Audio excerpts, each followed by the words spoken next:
All right, again, a warm welcome, everyone, to the United Church Funds Town Hall. I'm Charles Buck, President and CEO of United Church Funds, or UCF.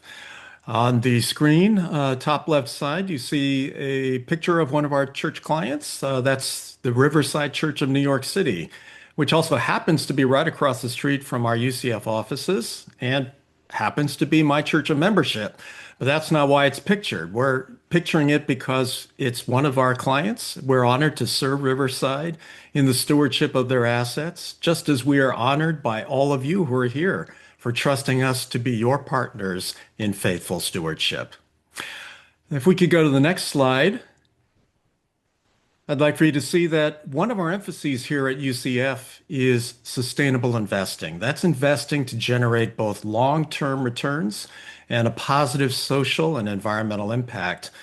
But all of that is really being put to the test these days. Indeed, over this last year, it's been a volatile time fueled by disruptive headlines and events that have upended people's lives and liberty, upset markets and foreign relations, challenged the rule of law and due process, and even eroded basic democratic principles.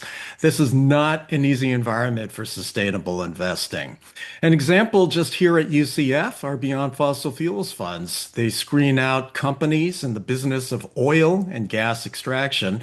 And this is a long-term investment strategy in sustainable business practices and a sustainable planet. But faced with recent moves to revive coal mining and production, or to ramp up oil and natural gas consumption, and to remove grants and subsidies for clean energy projects and electric vehicles, even when the costs for those have gone down considerably and made now better economic sense, well, suddenly our Beyond Fossil Fuel strategy seems to be out of sustainable fashion. But at UCF, we're also responsible investors, and that means in part we remain focused on what is lasting and most beneficial. And that means staying grounded in our faith and theological values and being careful not to simply react to what is current or to the policy du jour, but instead to keep our sights on the long-term realities and trends that matter. So, in these fast moving and unpredictable times, you can rest assured that at UCF, we're taking the long view to ensure a just and sustainable future for your mission and our planet. Let's go to the next slide. You'll see the agenda for today. We're going to how we carry out our mission of sustainable and responsible investing is what we're going to share with you today. Kelsey Rose and Matthew Ilian will bring updates of our organization and our responsible investing program. And then Matt Wagner and Stacy Pettis will be in dialogue with Lon Kai and Minotti Dhanaraj around our funds, capital markets, and the overall economy. Before that, I want to share a few quick notes. First, if you have a question, click on the Q&A button at the bottom and type your question in. We'll save them for the end, try to answer them all.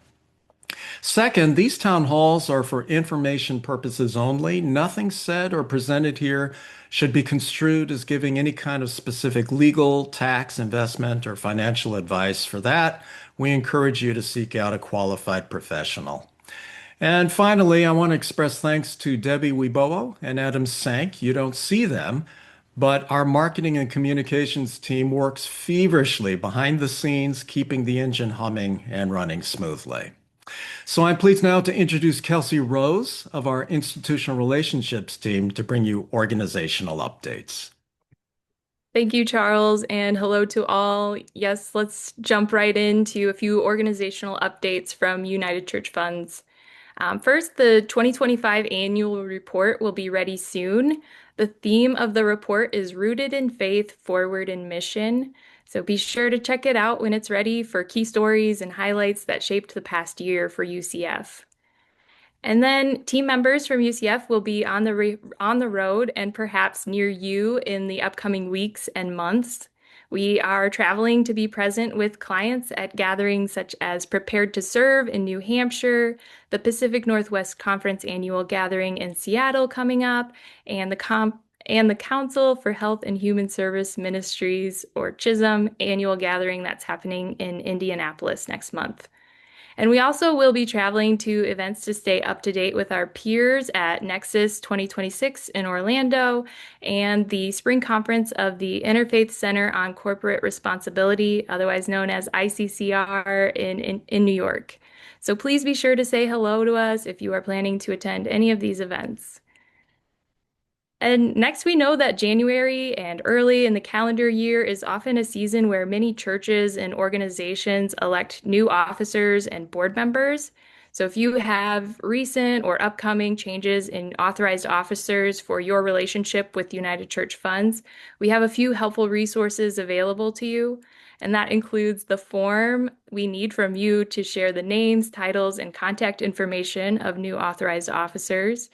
And we also have a UCF trustee checklist and a list of investment terminology as helpful guides for this role.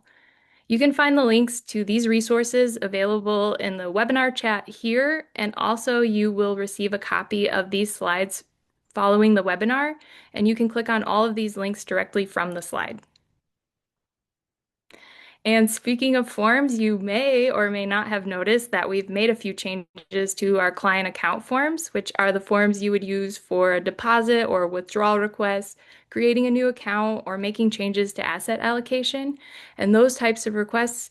But you can find the new version of these forms on the UCF website, and they are linked here in the webinar chat as well. And we wanted to share about these changes to the forms here at the town hall because we know a lot of clients like to save and use older versions of these forms on their computer when they go to make a new request.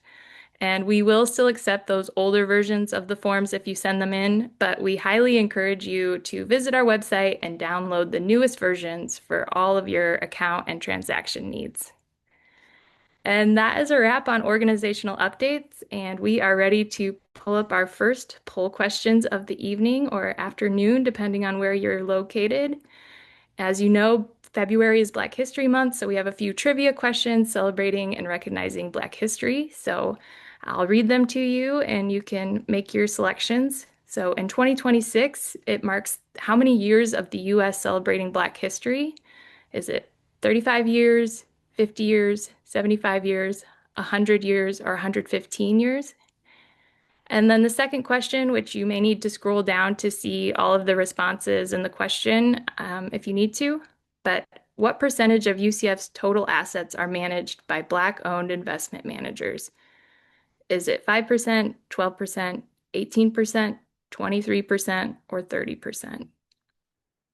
And while you are answering these questions, I'd like to take the opportunity to introduce and welcome Matthew Ilian, our Director of Responsible Investing.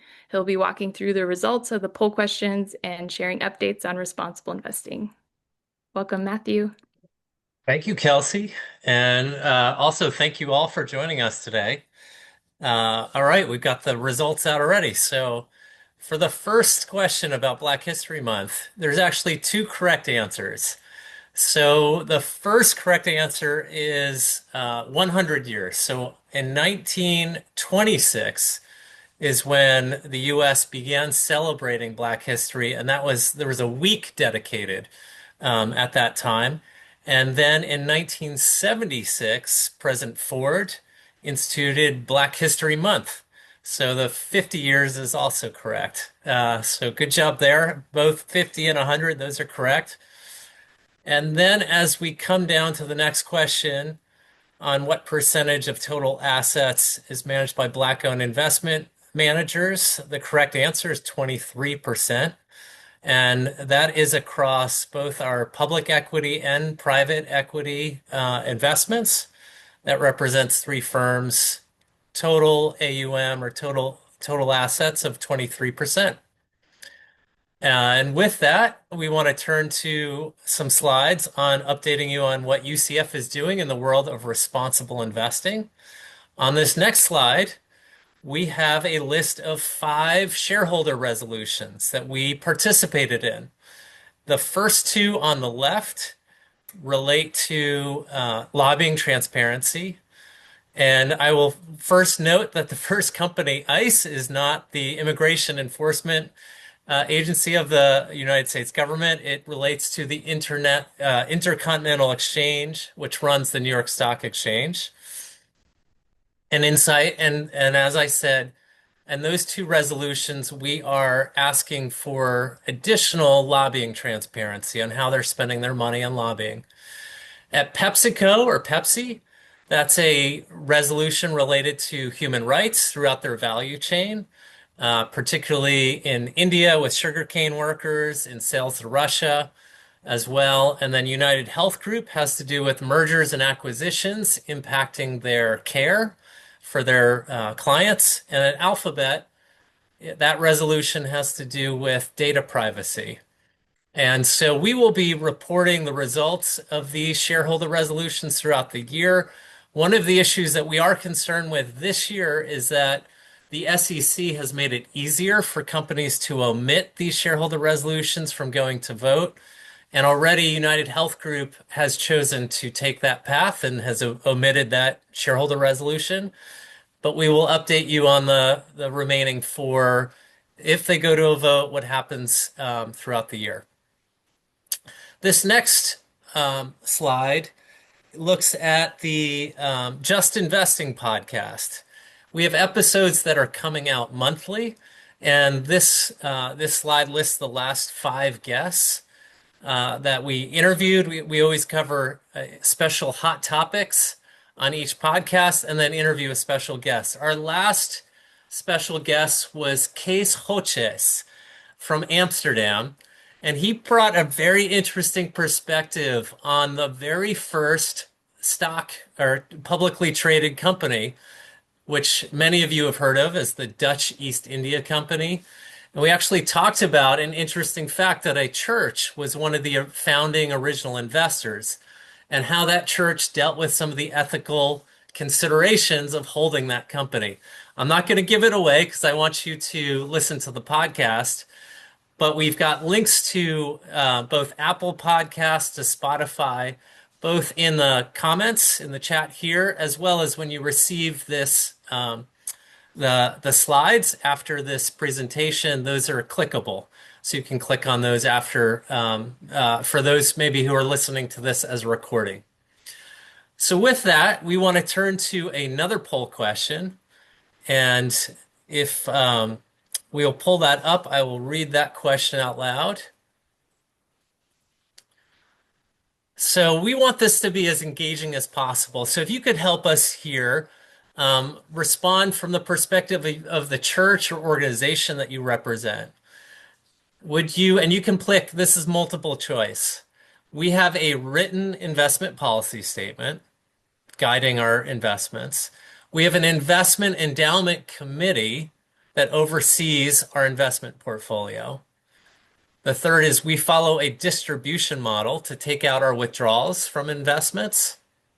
The fourth is we have both restricted and unrestricted assets in our endowment portfolio. The last is none of the above. So if you will take a moment there to respond to that. And while you're doing so, I want to introduce my colleague, the Vice President of Institutional Relationships, Matt Wagner, to take us through the poll results and start talking about market performance. Matthew, thank you. It's good to see everyone on the call today. Thanks to my fellow panelists and to all of our participants for spending some time this afternoon going through all of this important information. And Matthew, thanks to you for all of your hard work around our mandate to be a responsible investor in a time where being a responsible investor is sometimes a challenge. Really grateful for your work and your leadership in that on behalf of our 1,200 clients. Let's take a look at the results of the poll question. The poll question looks like about half or over half of all of the folks on this call say that you have a written investment policy. For the half that don't have a written investment policy, we encourage you to reach out to our institutional relationships team. We have some templates and some other resources that we think would be very valuable to you as you seek to either recreate or revise or newly create an investment policy statement for your organization. Looks like about 80, most of you have an investment or endowment committee. That's terrific. Those are the committees that Stacy Pettis and Kelsey Rose and I meet with all over the country to share our investment strategies on your behalf. About half of you follow a distribution model to take withdrawals. Some churches or organizations don't take any withdrawals from their investments, but many do. And we hope that when they do so on a regular, kind of a regular pattern, or take a formal approach to that. And then it looks like many of you also have both restricted and unrestricted assets in our portfolio. And if you did click the none of the above, we encourage you to reach out to us. We can help you with these governance aspects of your fiduciary responsibility for your organization. So with that, let's go on to the next slide, and we're going to talk a little bit about investment performance and our strategies. We're going to talk about a little bit about where markets have been and where we think they're going from here. Let's start with some takeaways from Q4 2025. Of note, for the entire year of 2025, international equities led U.S. equities. And as we started 2025, if you looked at the last decade preceding last year, developed markets and emerging markets trailed U.S. equities in 8 of those 10 years. And the S&P 500 beat developed markets by about 8% per year over that time period, and beat emerging markets by about 9% per year on average over that time period. And so the fact that international equities had a significant jump in 2025 perhaps was a surprise to some investors, but certainly a welcome surprise for those of us that are using globally diversified portfolios, which includes the vast majority of clients at UCF. We also saw in 2025 GDP growth. GDP fell early in the year, but then had 2 quarters, Q2 and Q3, that strengthened over time. We saw a lot of business spending. Clearly, we saw some consumer spending, and we're going to be talking about that a little bit in slides to come. If you've been on these presentations or seen other webinars from other investment managers, you've no doubt heard the term the Magnificent Seven, or the term AI hyperscalers. And U.S. markets have largely relied on the earnings of these sort of mega cap AI hyperscalers to drive market returns over the last several years. But we've started to see a little bit of performance broadening. There's some concerns over the independence of the Fed, interest rates. There's concerns globally around some geopolitical tensions, trade, actual conflict.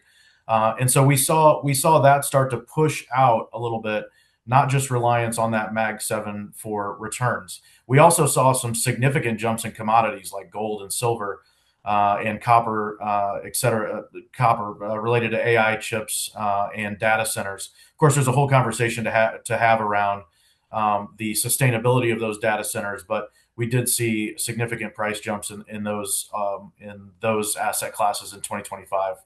And lastly, I would just note that with all of that going on, our team retains the ability to be flexible, to be nimble, and we commit to you to remain diversified across our asset classes and our balance strategies, to ensure that our team is able to take advantage of returns when they're there, and hopefully sidestep some risk along the way.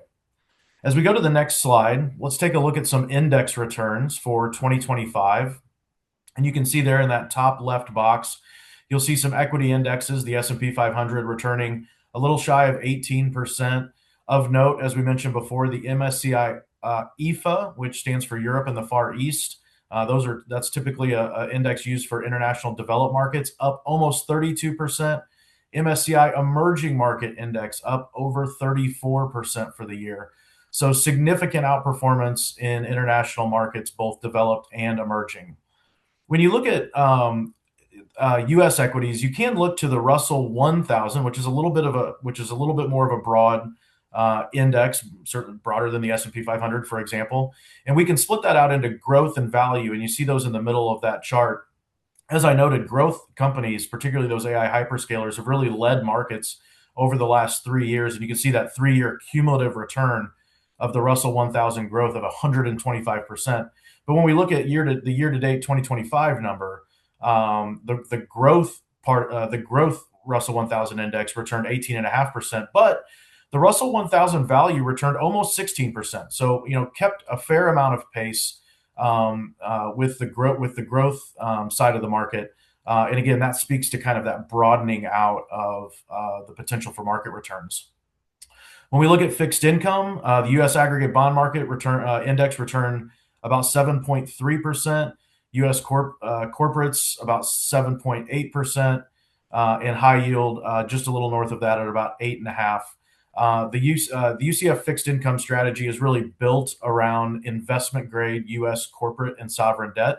And we've seen very solid returns in our fixed income exposure now that we've kind of come out of the interest rate increase environment that we saw at the end of 2021, 2022, and a little bit into 2023. And then finally, I'd like to just note in the bottom right-hand side of this page some of those commodities that we talked about before. Gold ending 2025 at 43.68, up from 26.09. Silver up to $72 from $28 the year before. And copper, as you see there, up to 12,500 from 8,700. So significant increases in the values of those commodities. And of course, we've seen oil come down a little bit as well. So that just speaks to some of the changes in the landscape of the market that we saw in 2025. So as we turn to the next slide, I'd like to bring in my colleague, Stacy Pettis, who works with clients of ours all over the country, but specifically those in the Northeast and up and down the Eastern Seaboard. She's a familiar face to all of you. She's been with United Church Funds for over a decade. She's a valued colleague, and she's going to walk us through the next couple of slides. So Stacy, it's all yours. Thank you, Matt, and thank you all for joining us today. We decided to switch some things up and actually provide a spotlight this quarter on some of our funds and how they've been performing over not just this past year or quarter, but over several time periods. And so I wanted to start with first the UCF International Equity Fund. This was the highest performing fund at UCF in 2025.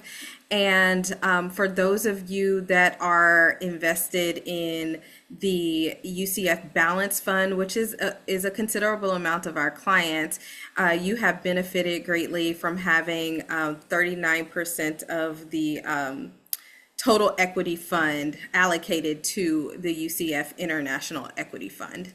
As you can see on the left side, we do highlight who the three managers are within this fund.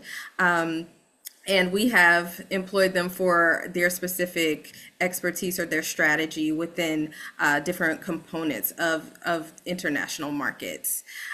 So I just wanted to highlight for the quarter, the fund was up 5.39%, and over on the right side in the chart, you can also see how the index benchmark performed over the similar time periods, as well as the Lipper peer group, which is a combination of other funds of similar construction and how they performed over that same time period.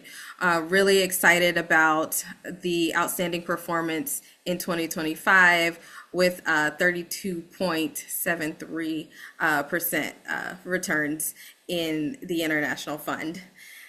As we scroll over to the next slide, I just wanted to look at how the market overall has done. So as we look at global equity returns on the chart on the left, we can see for emerging markets in 2025, the combination of earnings and multiples were more of a benefit than the decline of the US dollar. And for the US, much of the positive returns are attributed to earnings, which is an indicator of strength in the market. I want to bring in our chief investment strategist to ask a question, Lan Cai. Lan, for the first time in a decade, international equity performance outpaced the US equity performance. The chart on the right shows 2026 earning consensus projections, which has emerging markets leading all regions, yet Europe underperforming the US. Can you share with us how you're interpreting this chart as we enter the new year? And what are the economic and market factors we are watching most closely that will impact international equities? Thank you for the question, Stacy. And hi, everyone. I think good evening or good afternoon, depends on where you are. when we look at this year going forward, I think that Stacy, the chart that you're looking at is the earning expectation revisions. Clarify a little bit. I know the small print is hard to see. The not only the international market has solid earning growth, but the revisions for the emerging market continue to go up during the year. Part of it is because of strengthening of the commodity markets, and then some of the countries and then companies will benefit from that. Part of it, as you pointed out earlier on, that the currency benefit was not that a driver for 2025 in the emerging market. So we will continue to see emerging market do better. On the European side, the last year there is a three big drivers for the European international developed markets. One is the currency. US dollar depreciated about 10%. That's what you see on the purple chart.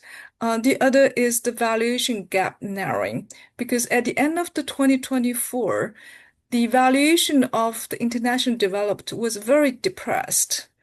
It was depressed by 2 standard deviation against the US peer and against its own history. So there's a big snapback of quote, quote, multiple expansion, basically from a very depressed valuation to a kind of reasonable valuation, and particularly in 2 sectors. One is the financial sector.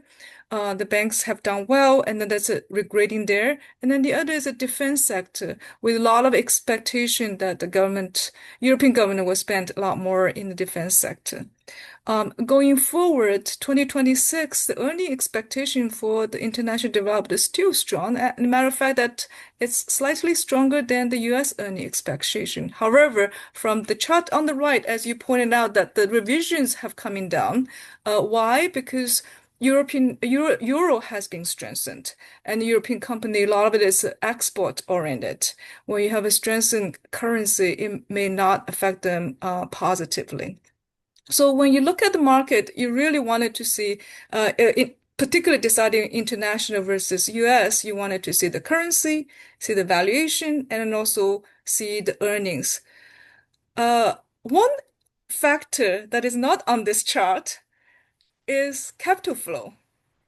Now, Matt alluded earlier on that US equity market had outperformed 8 out of 10 years against international market, and then exceeded about 8% every year. And that's a big number. So the US stock market has become a favorite destination for international capital. 2025 was not an exception. Matter of fact, there was a lot more inflow into the US stock market in 2025 than 2024. The difference in 2025 is actually the first time institutional investors outside of US hedged US dollar. This is an important concept because when you look at the 17.88% in S&P in the US, if you're someone in Europe, all of a sudden it only becomes 7% return. That doesn't become that attractive. So the currency matters. And then also with the valuation gap become narrower and then earning growth, there is a possibility people might want to position their portfolio differently. And I'm talking about people outside the US. So political environment doesn't help that either. So we are going to closely monitor the capital flow to see if there's any repatriation from the capital markets in the US to outside of the US. Thank you, Lon, for such a robust response to that question. I'm going to bring Matt back in to speak a bit about diversification. Sure. Thanks, Stacy, and thanks, Lon. And yeah, certainly when we look at currencies, it's one of the things that can be a little bit complex for many of our clients, for our investment committees. And so I really appreciate Lon kind of working that out a little bit on this call and being able to go a little bit more in depth about that particular and very important topic to international investors. Stacy alluded to the fact that we're doing a couple of fun spotlights this time around, which is kind of a new thing for our town halls. And the reason that we're doing that is that we heard back from you all, folks that have participated in our town halls over the last several years, and we sent out a survey and got a nice response from that. And one of the things that came out of that survey is that folks would like to hear a little bit more about our fund performance. So we're sharing that with you. We've heard you. We're sharing that with you. And just as a quick note, there will be a survey that you'll receive immediately following this town hall. And we really encourage you to take a couple of minutes and fill that survey out. I'll try to do another reminder at the end of this call, but we really hope that you take that survey because it really helps us to sharpen our pencils related to the content that we provide for these webinars. So we're taking a look here at the fund spotlight of two of our funds, actually, both of our 60/40 balanced funds, the UCF Balanced Fund and the UCF Beyond Fossil Fuels Balanced Fund. You'll see the Balanced Fund in the orange bar and the performance of that fund. The Beyond Fossil Fuels Balanced Fund, which we fondly call our BFF Balanced Fund, in the green bar, the Custom Index in the gray bar, and the Lipper Peer Group on the purple bar. Now, remember, we're showing all of our performance net of all fees. And both of these funds, again, while they have 60/40 asset allocations targets, they both have the ability to go plus or minus 10% from that 60/40. They don't always move in lockstep with one another. They're usually pretty close to one another in terms of equities versus fixed income, but not always exactly in lockstep. The other main difference between these strategies is that the UCF Balanced Fund has a multi-manager approach on the equity side, where we're using, I want to say 8 or 9 different managers at any given time in U.S. equity, international equity. The Beyond Fossil Fuels Balanced Fund has only a single manager strategy, and that is a group called PGIM Quantitative Solutions.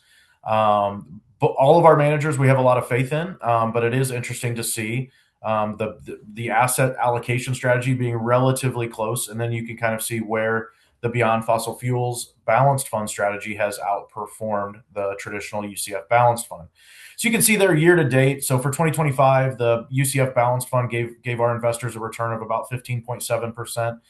The Beyond Fossil Fuels Balanced Fund returned 17.25%, and both were very competitive against the index and ahead of peer group.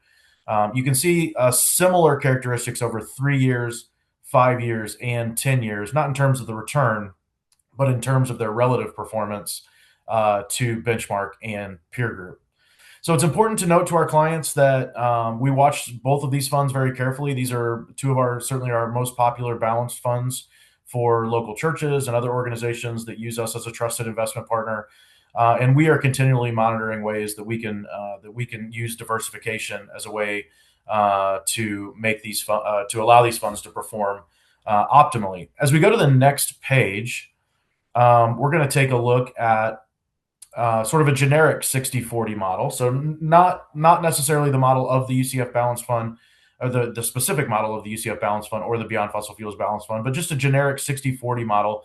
And if we go back to before the pandemic in December of 2019, the world was a different place. But if you ended 2019 with a pretty standard 60/40 portfolio, because of the rise mostly in U.S. equities and its significant outperformance of fixed income and international equity, if you would have just not rebalanced your portfolio over that period of time, just left it alone, your portfolio, the equity in your portfolio would have increased to 72%. The fixed income portion of your portfolio would have fallen to 28%. So what does that mean for our institutional investors? Well, if you take that approach of just sort of set it and forget it and don't rebalance, what oftentimes happens is that if equities significantly outperform, as they did over this time period, that we end up with a sort of out of policy or an asset allocation strategy that might be out of alignment with your investment policy. And it might also mean that the portfolio has just gotten riskier over time. And so when markets do correct and come back, you might see some additional volatility in your portfolio. So I'd like to bring Lon back in. Lon, oftentimes we run up against, our clients ask us, they see other advisors using passive strategies where it is kind of a true set it and forget it with no rebalancing. And we talk to them about the benefits of UCF's kind of tactical approach to rebalancing our balanced portfolios. We are not obligated necessarily at the end of a particular quarter to rebalance back to 60/40. We use our experience in our expertise in markets to determine kind of where we need to be at any given time. So can you share with our viewers today and those that will be watching the recording, maybe a couple of recent times where we've used tactical rebalancing to the benefit of our portfolio? Happy to, Matt. So for both the UCF Balanced Fund and then the UCF BFF Balanced Fund, as you alluded to on the last page, is 60/40 target weight. And then throughout 2025, we are slightly overweight in both of the balanced fund and hence benefited from that. Having said that, we did make a few asset allocation changes to primarily reduce the risk of the portfolio. For the UCF balance, we actually reduced the equity in late March, and that's kind of avoided the volatility caused by the Liberation Day.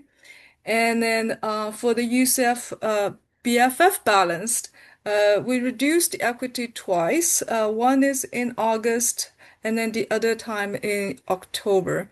In August, because of the flow information, the equity becomes more overweighted than the other balance funds, so we reduced that. And then in October, more specifically, we did it on October 6th. So again, protected the portfolio from the October 10th tariff talk market iteration. Did we foresee that event? No. But since the portfolio has benefited from a strong equity performance and October tend to be a weak month in the equity market, that's why we decided to kind of protect the investors. So those tactical asset allocation, hopefully over time, would add value. And we do not have the perfect foresight on this page that know that the equity market has done so well over the last few years. But again, we try to do the tactical asset allocation to add value for members. Yeah, and appreciate your efforts and the efforts of your team. You do a great job sort of navigating what has been is always really sort of a challenging environment to institutional investors. But our strategy of long-term consistent returns, I think, is additive to the missions and ministries of our clients. As I turn this back over to Stacy for our last market slide before we jump into some Q&A, I do want to remind folks that there is a Q&A box at the bottom of the page. We encourage you, if you have a question, to throw it in there. We prefer it in the Q&A box rather than the chat if possible. So use that Q&A box, and then we'll spend the last 3 or 4 minutes together going through as many of those as we can. So Stacy, for the last slide, it's all yours. I think I have 2 more slides, Matt. I think you do have 2 more slides. You're right. Yes, you're right. But we'll start with this one. In 2025, the Magnificent Seven, although still dominant in the S&P 500 index, began softening with only 2 of the 7 companies outperforming the index. In the chart on the right, we see that there's some expectations that in 2026, earnings growth contribution may begin to come from the other 493 companies in the S&P, which is signaling new broadening in market returns and less reliance on these AI hyperscalers. So I want to bring in Manoti Dhanaraj, our senior investment strategist, to ask this next question. Manoti, over the past 3 years, we've spoken pretty extensively about the Magnificent Seven and their oversized role in the S&P returns. Do we believe that the broadening trend that we're starting to see will continue into 2026? Thank you, Stacy, and very good question. As you noted, we have seen investors question how much the AI growth is worth paying for, and have started to see a rotation to the broader market in terms of participation. Earnings expectations for the group, the hyperscalers, the AI growth-related companies still look very strong, but valuation multiples investors are willing to pay for that growth have come down. On the chart to the right, as you noted, expectations are solid for earnings growth for the 493 remaining companies in the S&P 500. Additionally, rate cuts and tax stimulus that will be coming through this year, or likely coming through this year, will also propel a broader widening in the market beyond the Magnificent Seven that we expect. Thank you, Minothi. If I could keep you for one more question. Sure. As we flip over to the next slide and take a look at GDP, the chart illustrates where growth was at 4.3% at the end of the third quarter of 2025, and the contributors of that growth, with consumer spending being the highest. Despite political noise related to tariffs, we saw a positive net contribution of 1.6% to GDP in the third quarter of 2025. So my question for you, at the same time that we're seeing this broadening in investment market returns, we're also seeing growth in US GDP, consumer spending, as I mentioned, being 2/3 of the overall GDP. And the vast majority of that consumer spending comes from top earners in the US. Is there any data that supports a broadening of consumer spending by median income earners as opposed to the wealthiest of the American population? Yeah, so thank you, Stacy, for this question. Unfortunately, the gap between the top 10% and remaining 90% has been widening, and a lot of that is driven by the financial markets and housing market, their housing assets doing well. So there's little evidence that consumer spending has brought into the median income earners. Additionally, the top 10% control approximately 50% of consumer spending, which also creates a weaker consumer consumption multiplier, as each dollar to the top generates less incremental consumption. A concern that we have is a concentration of wealth among the rich. That is, if financial markets have a downturn, there could be a much larger drop in terms of consumption that would also pose a greater risk to GDP growth. So, unfortunately, we're not seeing this wealth effect that's happening in terms of the broadening of the market, also impacting the bottom 90% of income earners in the US. Great, thank you for that. I think it's important that we get that perspective to really understand what all goes into GDP and how this movement is happening. Matt, I'll bring you back in to lead us in some of the Q&A Great. as we go forward. Yeah. Thanks, Stacy, and thanks, Minothi. You know, it's important. I hope whatever everybody heard Minothi there, and not to put too fine a point on it, but you know, the healthiest U.S. economy is going to be one that includes everyone.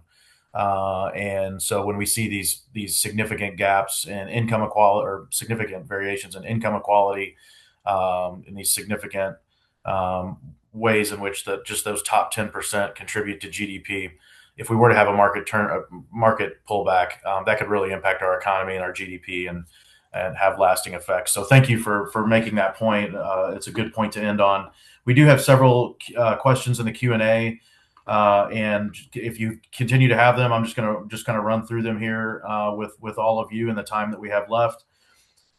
Steve Schneider has a question. Steve, good to hear from you. And has a question about the 10% variation from the standard 60/40, and he asks, "Is that new?"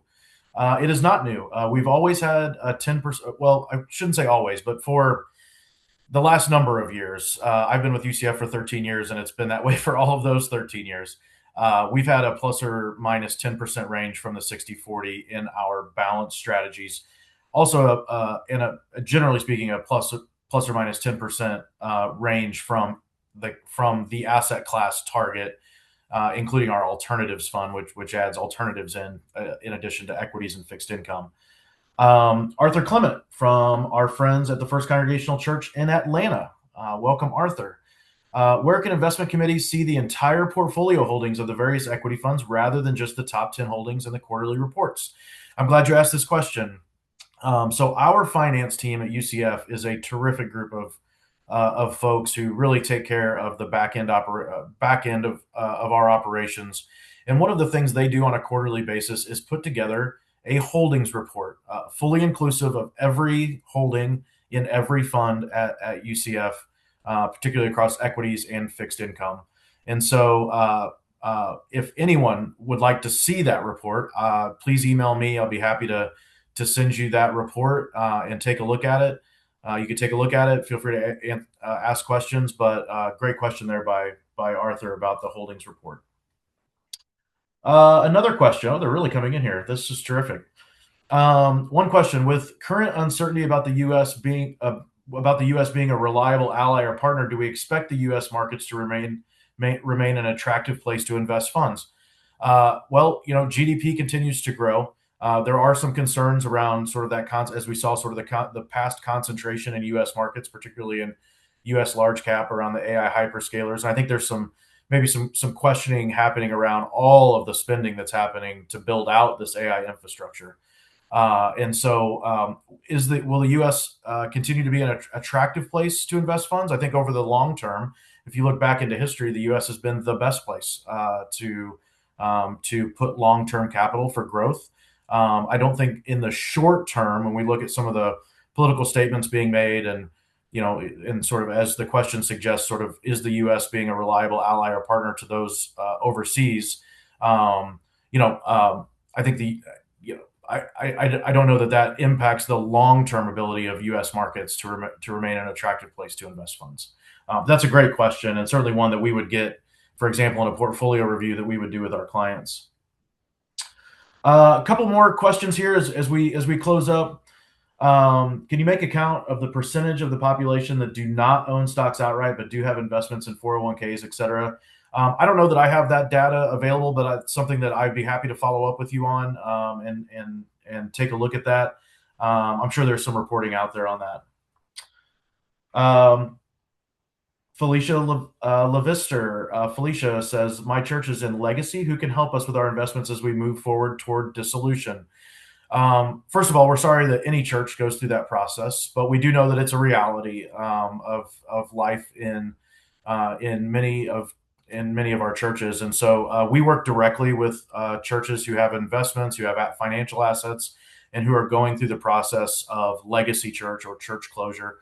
And so, Felicia, I encourage you to reach out to me directly by email. We can talk about what's happening with your church specifically, and how we and others in the financial ministries of the UCC, including the Cornerstone Fund, might be willing to or might be able to help you. I'm sure we can.